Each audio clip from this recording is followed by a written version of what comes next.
ये बात अलग थी कि हमारे पास दीप स्तंभ में बातियां कम थी। तो यही स्थिति इस विषय की है। इस विषय पे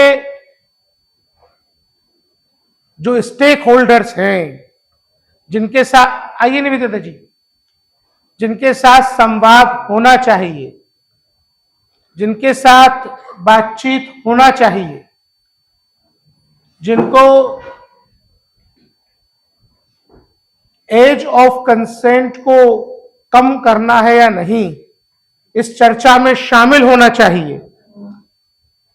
देखा जा रहा है कि उन महत्वपूर्ण स्टेक होल्डर्स से बात करने की जहमत नहीं उठाई जा रही है, और वो यही कारण है कि हम लोगों को बार बार इकट्ठे होकर अपनी आवाज को पहुंचाने के लिए, उन बच्चों की आवाज को पहुंचाने के लिए जो सेक्सुअल अब्यूज के विक्टिम हैं या जो विक्टिम होने वाले हैं, इस तरीके के आयोजन करने पड़ रहे हैं।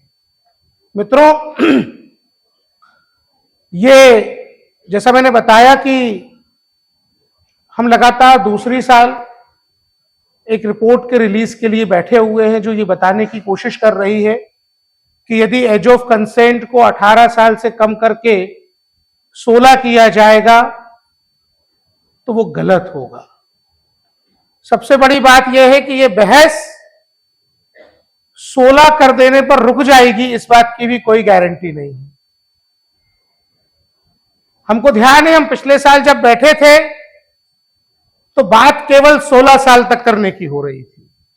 इस साल जब हम बैठे हैं तो हमारे सामने सुप्रीम कोर्ट में चल रही उस बहस का भी एक उदाहरण है, जहां विक्टिम की एज 15 साल है, एक्यूज्ड की एज 25 साल है। 25 साल का एक्यूज्ड, 15 साल की विक्टिम, ये कंसेंसुअल सेक्सुअल रिलेशनशिप नहीं होता है। और उसके बाद ये कह देना कि चूंकि they are happily married now, so let's shut the case.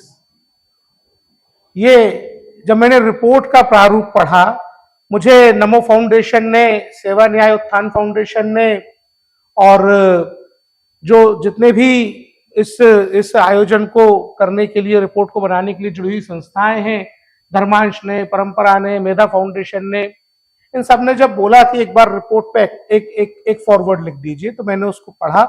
मैं चौंक गया ये देखकर कि भारत इतना उल्टा चलने जा रहा है कि दुनिया के 2 दर्जन के आसपास देश मैरी योर रेपिस्ट लॉ को जब खारिज कर चुके हैं, Bharat marry your rapist law को बनाने के लिए आगे बढ़ रहा है। यह कैसे हो सकता है कि एक अपराधी किसी का रेप करे और बाद में यह कहे कि शादी कर लेते हैं, लेट्स शट द केस। और ये हो रहा है, और ये दिन की रोशनाई में हो रहा है। ये रात के अंधेरे में किए जाने वाले क्राइम के ऊपर जब दिन की रोशनाई में पर्दा डाला जाता है, तो यकीन मानिए कि पूरे के पूरे समाज की मौत हो जाती है।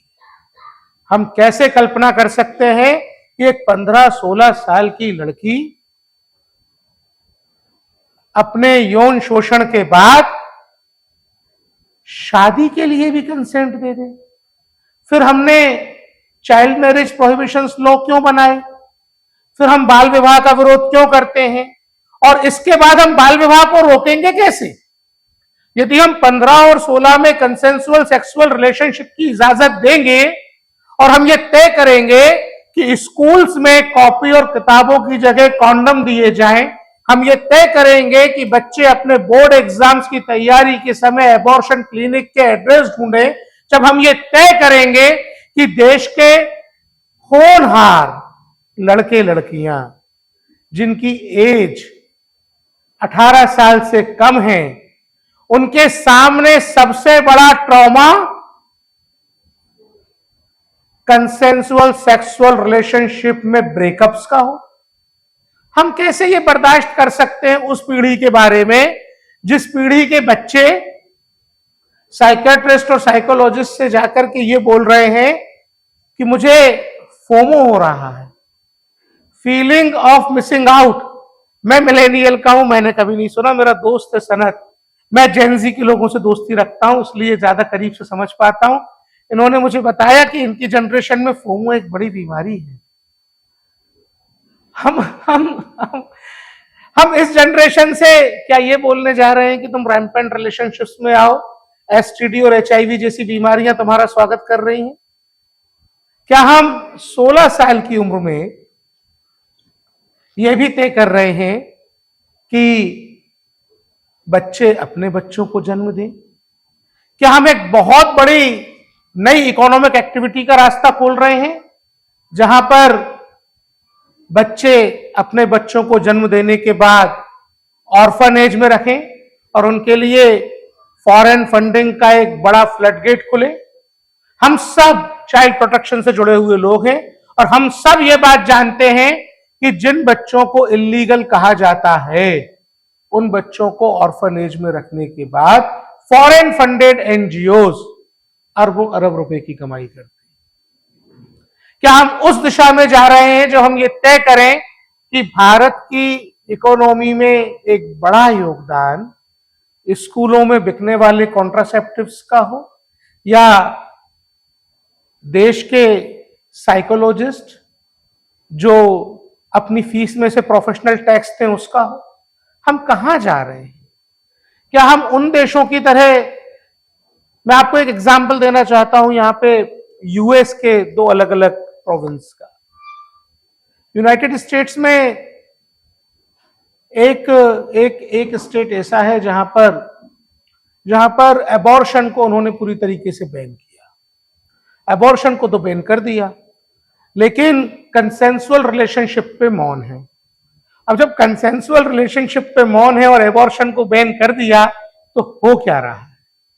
हो ये रहा है कि ओहायो के बच्चे जब प्रेग्नेंट होते हैं तो एबॉर्शन के लिए किसी दूसरी स्टेट तक ट्रेवल करते हैं। यहां पे पिछले साल से आगे हम जितना बढ़े हैं, पिछले साल जब हम बैठे थे तो निपुण सक्सेना वाला जो सुओ मोटो पिटीशन है सुप्रीम कोर्ट में, जिस पर बात हो रही है, पिंकी मैडम यहां पर है, ज्यादा अच्छे से बता पाएंगी कि एक सुप्रीम कोर्ट केस जो इसलिए शुरू किया गया था कि एक लड़की का दिल्ली में चलती बस में बलात्कार हुआ था, और उस केस की पुण्याई है कि हमें बहुत सारे अच्छे कानून मिले, बहुत सारी अच्छी व्यवस्थाएं मिली, वन स्टॉप सेंटर जैसा एक हमको सपोर्ट मैकेनिज्म मिला। बावजूद इसके जो लॉयर उस केस में अमाइकस की भूमिका में है, वही लॉयर इस दूसरे केस में जहां निर्भया के रेपिस्ट को फांसी की सजा दी जा रही थी, निर्भया की मां से जाकर के ये बोल रही थी कि इसको माफ कर दो।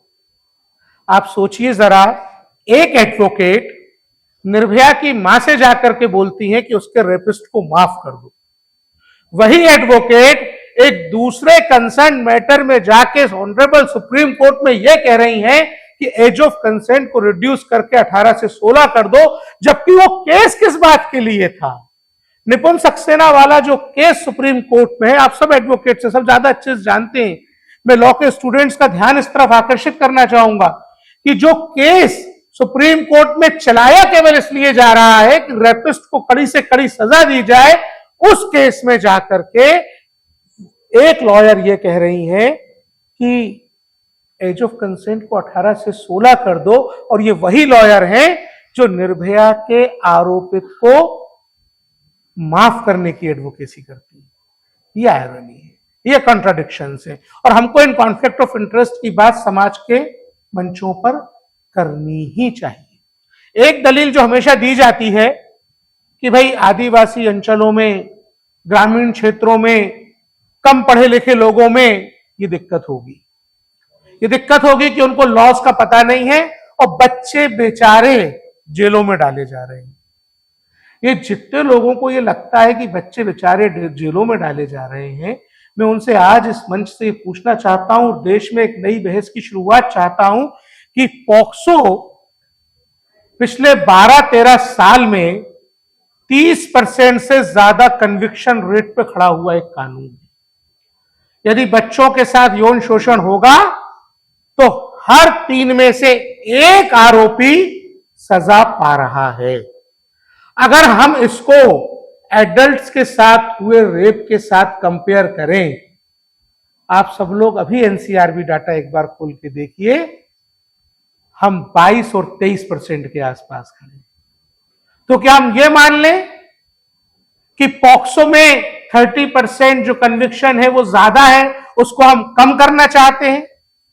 क्या हम कन्विक्शंस को कम करने के लिए पॉक्सो में एक एक्विटल का रास्ता दे रहे हैं? क्या हमने कभी भी ये जानने की कोशिश की कि पॉक्सो के जिन केसेस में एक्विटल हुआ है वहां विक्टिम्स के रिहेबिलिटेशन के लिए हमने क्या किया? मैं आपको सही बता रहा हूं कि मेरे जैसे लोग और ये जो स्टेट कमीशंस के माननीय चेयरपर्सन और मेंबर्स बैठे हैं, इनकी कलम की स्याही सूख जाती है, इनकी कलम की स्याही खून के आंसू रोती है, बार बार ये लिखते लिखते कि इन विक्टिम्स को मुआवजा दो। हम इन विक्टिम्स को मुआवजा नहीं दे रहे हैं, हम इन विक्टिम्स को रिहेबिलिटेट नहीं कर रहे हैं।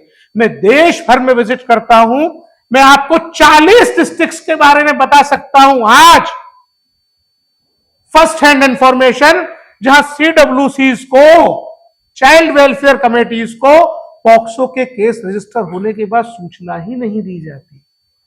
आप सोचिए जरा, पॉक्सो और जुवेनाइल जस्टिस एक्ट को क्या हम अलग अलग करके पढ़ सकते हैं? जब हमको रिहेबिलिटेशन करना है तो हमको जुवेनाइल जस्टिस एक्ट के प्रोविजंस के तहत करना पड़ेगा। जब पॉक्सो दुनिया का इकलौता इतना बढ़िया कानून है जिसको आप जेजे के साथ मिलकर रीड करते हैं तो पता चलता है कि ना केवल ये रेपिस्ट को कन्विक्ट कराता है, ये विक्टिम के रिहेबिलिटेशन के लिए एक पूरा रास्ता खोलता है। क्या हमने पॉक्सो को उसके ट्रू सेंस एंड स्पिरिट में आज तक इंप्लीमेंट करने के लिए वाकई सकारात्मक प्रयास किए हैं? क्या हमने देश में 60,000 एफआईआर जो पॉक्सो के मामलों में दर्ज हो रही हैं, उन सभी बच्चों का सोशल इन्वेस्टिगेशन किया है? क्या हमने उन सभी बच्चों का इंडिविजुअल केयर प्लान बनाया है? क्या हमने ये तय किया है कि उन सभी बच्चों के कंपनसेशन की एप्लीकेशंस ऑनरेबल कोर्ट्स तक पहुंच जाएंगी? मजे की बात देखिए, जब हम जाकर डिस्ट्रिक्ट्स में, ग्राउंड पर, तहसीलों में, ब्लॉक्स में विक्टिम्स से मिलकर पूछते हैं, जब हम डिस्ट्रिक्ट लीगल सर्विस, जहां बहुत सारे एडवोकेट्स बैठे हैं, आप में से कुछ लोगों को बुरा लगेगा, प्लीज आपको जो बुरा लगे उस बुरे को दिल में चुभने दीजिए, उस चुभन से ही रास्ता निकलेगा। हम डीएलएसएस के लोगों से जब ये पूछते हैं कि पॉक्सो के विक्टिम्स के कंपनसेशन के लिए क्या एप्लीकेशन फाइल हुई, पता है वो क्या जवाब देते हैं? कि हमको बच्चे ने एप्लीकेशन नहीं दी, हम कैसे फाइल करते? हम 6, 7, 12, 13 साल के बच्चों से उम्मीद करते हैं कि सिस्टम की नाकामी से जब उनका रेप हो तो उनको पता हो कि रेप के बदले में मुआवजा मिलता है, उसके लिए जाके एप्लीकेशन लगानी है। हम किस दिशा में समाज को ले जाना चाहते हैं? ये तो छोड़ दीजिए, जो एट्रोसिटी एक्ट के सेक्शंस भी जिन कानून, जिन अपराधों में लगते हैं, जहां विक्टिम एससी या एसटी कम्युनिटी की हैं, वहां पर वो लोग ये मान लेते हैं कि पॉक्सो वाला कंपनसेशन मिलेगा, पॉक्सो वाले ये मान लेते हैं कि वो वाला कंपनसेशन मिलेगा। कंपनसेशन मिलता ही नहीं है। मैं रोज राज्यों के चीफ सेक्रेटरीज को शोकॉज नोटिस जारी करता हूं केवल इसलिए कि भाई इन बच्चों को उनके हक का कंपनसेशन दे दो। क्या हम कभी जाके पूछते हैं कि जिस लड़की का रेप हुआ उसको अगर स्कूल चेंज करना था तो उसके स्कूल चेंज करने के लिए प्लान किस अथॉरिटी ने बनाया? हम विक्टिम्स को उसी परिवेश में रहने को मजबूर कर देते। मैं आपको एक केस स्टडी बताना चाहूंगा। एक लड़की जो 17 साल की थी, निवेदिता जी आपके मध्य प्रदेश की, एक लड़की जो 17 साल की थी, उसके पिता नहीं थे, उसकी मां भी नहीं थी, वो ऑर्फन थी, अपने मामा के घर में रहती थी। मामा जो था वो शराबी था। उसके मामा के घर के पीछे जहां दीवार से दीवार लगी हुई थी, रहने वाले पड़ोसी ने जब उस लड़की को घर के अंदर पकड़ के उसका रेप किया तो उस पड़ोसी की घर की महिलाओं ने बाहर से दरवाजे की कुंडी लगा दी थी। ये एफआईआर की वर्डिंग से मैं मन से कहानी नहीं बता रहा हूं। उसके बाद किसी तरीके से केस रजिस्टर हो पाया। उस लड़की का एक भाई 19 साल का है, एक छोटी बहन 12 साल की है। किसी ने कंपनसेशन की बात नहीं की। जो दबंग पड़ोसी है वो बगल में रहता है, जिसके घर में इस ऑर्फन बेटी का मामा नौकरी करता है, इस ऑर्फन बेटी के उदर पूर्ति के लिए वो अपने मामा पे डिपेंडेंट है। हम उम्मीद कर रहे हैं कि 2 साल बाद जाके ये लड़की कोर्ट में स्टेटमेंट देगी कि हाँ, इसने मेरा रेप किया। हम कैसे ये उम्मीद कर सकते हैं कि जिस लड़की के पास खाने के लिए नहीं है, अपने 12 साल की बहन को और 19 साल के भाई को पालने के लिए पैसे नहीं है, वो अपने उस पड़ोसी के अगेंस्ट जाकर के एफआईआर करा, उसका अगेंस्ट जाकर के स्टेटमेंट दे देगी जिसने उसका रेप किया है, जिसके ऊपर वो डिपेंडेंट है अपनी रोटियों के लिए। हम कैसे उम्मीद कर सकते हैं? 96% मामलों में जो रेपिस्ट है वो नॉन टू विक्टिम है। अब आप ये कॉम्बिनेशन देखिए जरा, रेपिस्ट नॉन टू विक्टिम है, हम बात कर रहे हैं कंसेंसुअल रिलेशनशिप में एफआईआर बंद कर दो। एक जानने पहचानने वाले आदमी के लिए कितना आसान होता है एक नाबालिग की कंसेंट लेना। सोचिए जरा, नाबालिग की कंसेंट क्या होती है? क्या हम उन्हें बैंक लोन दे रहे हैं? मैं आपको सच बता रहा हूं, मैं 22 साल की एज में बैंक गया लोन लेने के लिए, खुद का बिजनेस करने के लिए। 22 साल की एज में, आज से 20-22 साल पहले की बात है, 23 साल पहले की बात है। मेरे बैंक मैनेजर ने मुझसे कहा, तुम्हारे डॉक्यूमेंट्स एकदम ठीक हैं, तुम गारंटी दे सकते हो, तुम्हारी प्रॉपर्टी के डॉक्यूमेंट्स ठीक है, तुम्हारे प्रोजेक्ट में भी दम है, पर तुम्हारी एज कम है, we can not take risk on you. इस समाज में जहां एज कम होने पर हम व्यापार के लिए लोन नहीं दे रहे हैं, जहां एज कम होने पे हम बंदूक का लाइसेंस नहीं दे रहे, 18 से पहले बंदूक का लाइसेंस देंगे? क्यों नहीं देंगे? गोली मार देगा। और आप सेक्सुअल रिलेशनशिप में जाने की परमिशन क्यों दे रहे हैं? जिससे आप रेपिस्ट को एक्विटल का रास्ता दे पाए। मैं आपको सच बता रहा हूं कि असल तकलीफ की जड़ ये है ही नहीं। असल तकलीफ की जड़ वहां है जहां हम पहुंच नहीं पा रहे हैं। असल तकलीफ की जड़ वहां है जहां फॉरेन फंडेड ऑर्गेनाइजेशंस, एफसीआरए वाले हमारे दोस्त जो पैसा लाते हैं, उस पैसे के साथ उस विचार को भी लाते हैं जो पैसा देने वाले का विचार है। और यहां आकर जब हम सीधे सीधे उस विचार को पेनिट्रेट करने की कोशिश करते हैं तो इस तरीके के आइडियाज जन्म लेते हैं।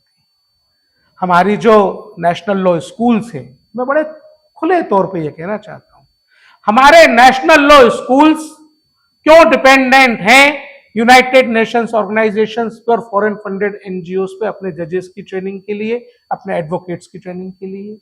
क्यों हमारी जुडिशियल एकेडमीज उन ऑर्गेनाइजेशंस पर डिपेंडेंट हैं जो बियॉन्ड द लॉ बात करना चाहते हैं? क्यों? एक जुडिशियल इंफ्रास्ट्रक्चर का मतलब केवल बड़ी बड़ी बिल्डिंग बनाना नहीं होता। एक जुडिशियल इंफ्रास्ट्रक्चर का मतलब वो ट्रेनिंग, वो इनेबलिंग इन्वायरमेंट देना भी होता है जहां आपके लोग कंसर्न और इन्फॉर्म डिसीजन लेने के लिए देश की मिट्टी की समझ रखते हो, देश के बारे में जानते हो। यहां अश्विनी भाई हैं, पिंकी मैम है, हमारे अनिल भाई हैं, अवैध बैठे हुए हैं, हमारे साथ हमारे परिहार साहब हैं, यंग लॉयर हैं।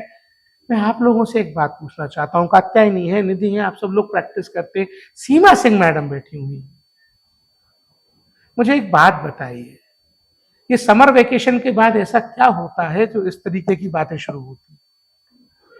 मुझे प्लीज बताइए। मैं पिछले 4-5 साल का अगर डेटा एनालाइज करूं, हम सब लोग समर वेकेशंस में महीने 2 महीने छुट्टी मनाते हैं, विदेश जाते हैं, इधर उधर जाते हैं। क्या होता है उन देशों की यात्रा में कि वहां से वापस आकर हमारे दिमाग में ये सारे फितूर जन्म लेते हैं? ये हम सबको सोचने की बात है, हमारी पूरी फ्रेटर्निटी को सोचने की बात है कि जून के बाद के महीने में ये सारी चीजें क्यों होती हैं। ये प्लीज इसको सोचिए, जानिए, समझिए। बहुत से मामले ऐसे होते हैं, अनेक सारे मामले ऐसे होते हैं जहां पे आपके डिसीजन लेने की क्षमता को आपके डिसीजन लेने की एबिलिटी को एनहांस किया जाता है। हमको ये लगता है कि इन लोगों से बात करने से मुझे लगता है मैं सीमा जी से बात करता हूं तो उनसे बात करने से मेरी जो निर्णय लेने की क्षमता है, मेरी जो समझ बनाने की क्षमता है, उसमें विकास होता है, क्योंकि मुझे नई बातें पता चलती। मैं संजीव नेवर जी से बात करता हूं, डेटा साइंटिस्ट हैं, IIT IIM से पास होके आए और उसके बाद विदेश की नौकरी छोड़ करके यहाँ पे वेद पढ़ाते हैं सुबह 4 घंटे अपनी उदर पूर्ति के लिए, बाकी जो है 16-17 घंटे समाज सेवा करते हैं। इनसे बात करता हूं तो मुझे लगता है कि इनसे बात करके मुझे बहुत कुछ जानने को मिलता है। जावेद मलिक बैठे हैं यहाँ पे, पसमानदा समाज के नेता हैं, सुप्रीम कोर्ट में पिटीशन लगाए बैठे हैं कि साहब जब आप 16 साल एज कर देंगे तो शरियाई ढंग से जो मुसलमान लड़कियों की शादियां होंगी हम उसको रोकेंगे कैसे?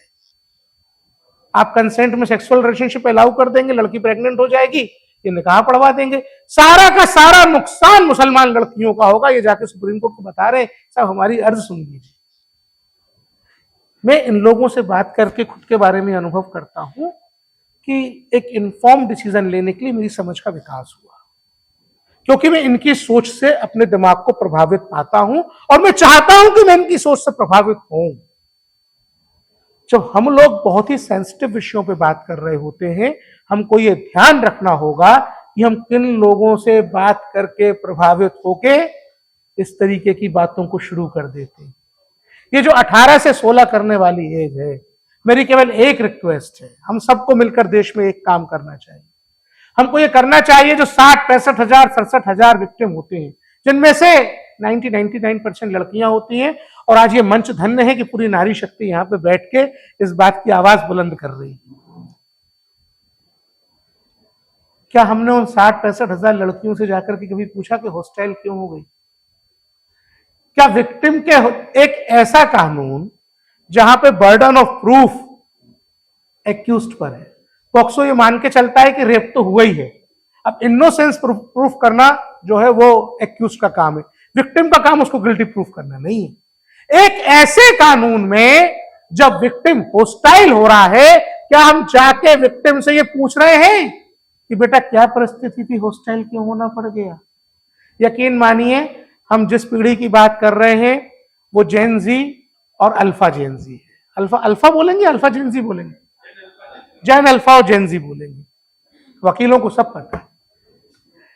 और उस जनरेशन के बारे में हम बात कर रहे हैं जो हमसे ज्यादा समझदार है, उस जनरेशन के बारे में हम बात कर रहे हैं जो हमसे ज्यादा खतरों में है, हम उस जनरेशन के बारे में बात कर रहे हैं जिसके दोस्तों के बारे में उसके माँ बाप को वाकई नहीं पता। हमारे बच्चे यदि स्कूल जाते हैं तो हमें पता होता है कि बस में किसके साथ गए, ऑटो में किसके साथ गए। हमारे बच्चे अगर खेल के मैदान में जा रहे होते हैं, हमको पता होता है कि किसके साथ खेलने जा रहे हैं। हमारे बच्चे ट्यूशन कोचिंग जाते हैं, हम पूछते हैं कि किसके साथ गए। हमारे बच्चे जब घर आते हैं तो माँ पूछती है कि स्कूल में टिफिन किसके साथ खाया। हम अपने बच्चों से नहीं पूछ पा रहे हैं कि इंस्टाग्राम पे दोस्ती किसके साथ है। हमको ये नहीं पता कि वो स्नैपचैट के साथ किसके साथ बात कर रहे हैं, हमको नहीं पता कि वो रेडिट पर किसके कॉन्टेक्ट में। हमको जो बात पता ही नहीं है, हम उस एनवायरमेंट में उनकी सेफ्टी इंश्योर करने की गारंटी कानून में एज ऑफ कंसेंट को रिड्यूस करके नहीं ले सकते। इस पूरे के पूरे तंत्र पर DPDP एक्ट को लागू करने का एक भय भी है। आज इन्फॉर्म डिसीजन हो, आज अच्छी बात हो। बस 2 आखिरी बातें आपके बीच में रख के अपनी वाणी को विराम दूंगा। DPDP act, digital personal data protection act, दुनिया का सबसे बेहतरीन कानून है और वह कहता है, चित्रा जी ने सुप्रीम कोर्ट में पिटीशन लगाई है, साइबर एक्सपर्ट है, वो ये कहता है कि यदि 18 साल से कम उम्र के बच्चे के सोशल मीडिया पे अकाउंट खोलने हैं तो वेरीफाइबल कंसेंट उनके पेरेंट्स से लेनी होगी। यकीन मानिए, जिस दिन ये शुरू होगा ये दुकानें बंद हो जाएंगी। कौन सी दुकानें बंद होंगी? आज सवेरे नोटिस करने के बाद यहां आया हूं, 8 स्टेट्स को नोटिस किया है मैंने। किस बात के लिए किया है? 50 से ज्यादा link child sexual exploitative and abusive material की इंस्टाग्राम पे मिली है। 50 से ज्यादा बच्चों का रेप हो रहा है, वीडियोग्राफ हो रहा है, सोशल मीडिया पे अपलोड हो रहा है और हमारे बच्चे उसी प्लेटफॉर्म पर हैं। और हम ये बोल रहे हैं कि 18 से 16 कर दो, कंसेंट की बात खत्म कर दो वहां पे पेरेंट्स की, और बच्चों को खुद के डिसीजन लेने दो उस स्टेज में जब वो इन्फॉर्म डिसीजन लेने के लिए कैपेबल नहीं।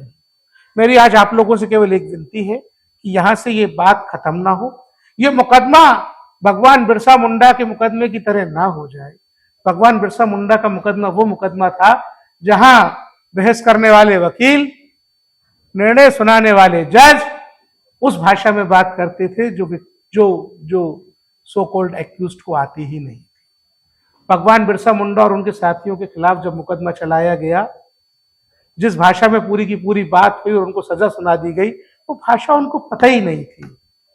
यहाँ पे केवल इतनी सी विनती है कि जिस भाषा में हम लोग बात करते हैं, जिस भाषा को ये भारत समझता है, उस भाषा में सोचिए, उस भाषा में निर्णय लीजिए, हम लोगों की बात सुन के बात करिए। मेरी आप लोगों से विनती है कि ये डिसीजंस कोर्ट रूम के बंद कमरों में नहीं होना चाहिए, ये चौपालों पे, पंचायतों पे, चौराहों पे होना चाहिए, ये घरों के ड्राइंग रूम में, किचन में, आंगन में, डिस्कशन में होना चाहिए। यहां से आज जो दीप मातृशक्ति ने जलाया है वो भारत की पंचायतों तक जाए, मोहल्लों तक जाए, गलियों तक जाए, घरों तक जाए और देश की जनता को पता चले कि उनके बच्चों को रेप करने वाले रैपिस्ट को छूट देने के लिए एक कानून में आयु कम करने की बहस सुप्रीम कोर्ट में चल रही है। ज्यादा से ज्यादा लोग आए, इंटरवीन करें और कोर्ट को बताएं कि हमारे बच्चों के भविष्य का फैसला प्लीज बंद कमरे में मत लीजिए, आइए बाहर निकलिए, हमारे साथ चलिए, देखिए, देश को जानिए, समझिए, फिर फैसला लीजिए। भारत माता की, भारत माता की। यकीन मानिए, भारत माता का स्वरूप आपको कहां दिखेगा? हम जिन बच्चों की बात कर रहे हैं ना, हर एक बच्चे की आत्मा में जो जीव का अंश है वही हमारी भारत माता है। भारत माता की